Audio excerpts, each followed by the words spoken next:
Thank you to the Kashmir Global Coucil for the honor of speaking today.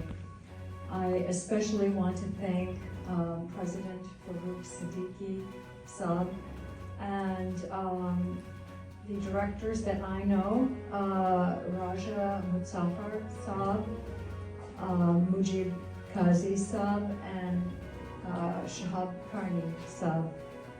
I also look forward to meeting many other directors that I haven't yet had the pleasure to talk with. Thank you to all of the listeners for caring so deeply about Kashmir and making the effort to come today. In Africa, there is an expression: when elephants fight, it is the grass that suffers. I don't need to explain that metaphor.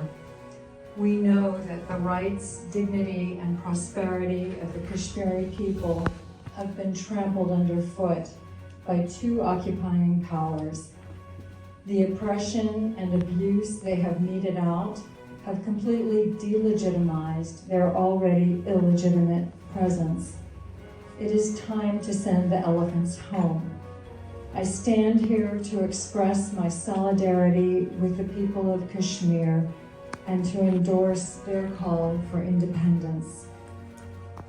It is time to free Kashmir from a binary choice forced on it in haste by a departing colonial overlord. Nearly 75 years have passed since Great Britain left.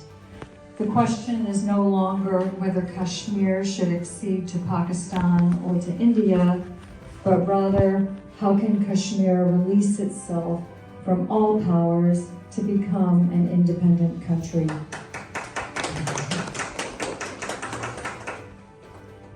This is personal for me. I advocate for women who lack the most basic human rights, freedoms, and ability to govern their own lives, particularly Dalit women, Indigenous women, the women of Afghanistan, and women of color in the United States. I ally myself with women who are overpowered and dominated, women who have no power except the power of their own voices. There are strong parallels between women's struggles and Kashmir's struggle.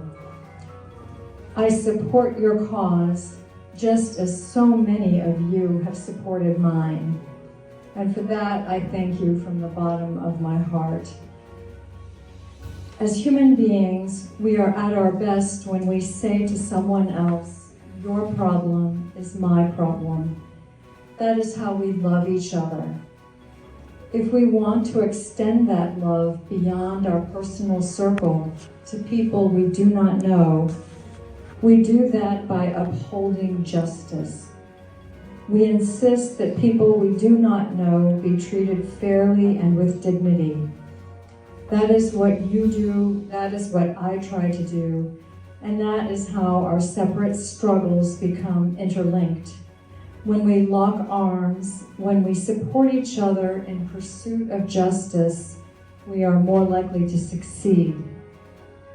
Now is the time to lock arms regarding Kashmir. 2 years have passed, more, since we were jolted by the news that India had annexed Kashmir and sent hundreds of thousands of new troops into an already heavily militarized area. We watched in horror as civil rights were suspended and brutality was unleashed. We read of summary arrests, journalists who disappeared, civilians in lockdown, and armed forces maiming and killing with impunity thanks to a law called AFSPA. Then the country receded from view under a news and internet blackout. When Kashmir emerged again, the shocking developments had hardened into the new normal. Never had the Kashmiris' call for independence been more justified, and never had hopes for self-rule seemed more out of reach. I want to remind my fellow Americans of our own war for independence. The noble and sonorous phrases we love to quote emanated from that struggle. We hold these rights to be self-evident, that all men are created equal, and that they are endowed by their Creator with certain unalienable rights, that among these are life, liberty, and pursuit of happiness. Kashmiris aspire to those rights too. Or consider this very daring statement, that whenever any form of government becomes destructive of these ends, it is the right of the people to alter or abolish it and to institute new government. These principles are stitched into the American psyche. So how can we be deaf to the Kashmiris' plea for the same freedom and right to self-government?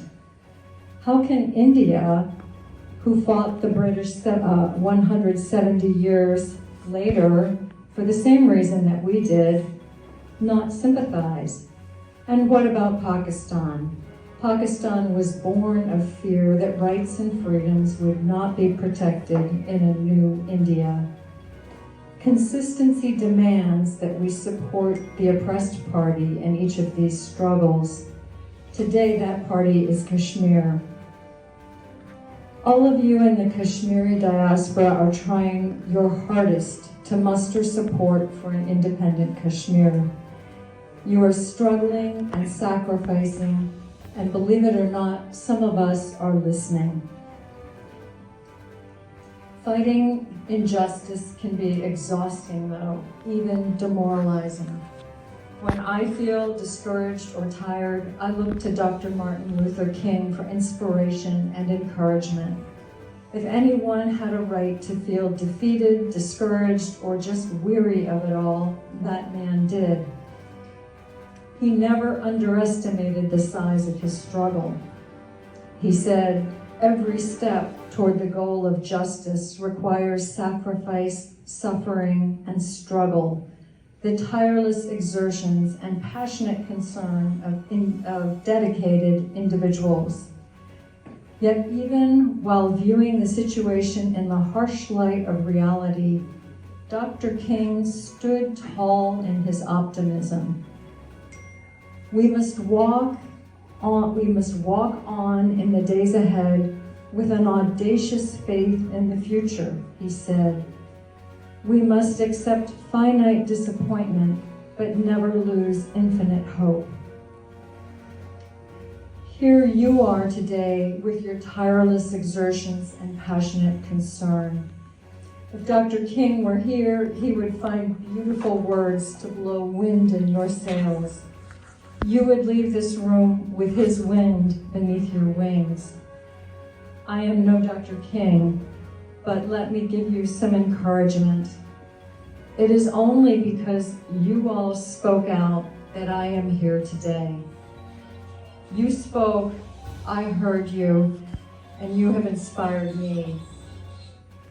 Because of you, I will continue calling upon my fellow Americans to make our foreign policy consistent with our democratic principles. We will continue urging our members of Congress to create a pathway toward Kashmiri independence. We also will press for freedom of speech and political expression, military accountability, an end to arbitrary arrests and detentions, and reintroduction of human rights observers and journalists. When elephants fight, it is the grass that suffers.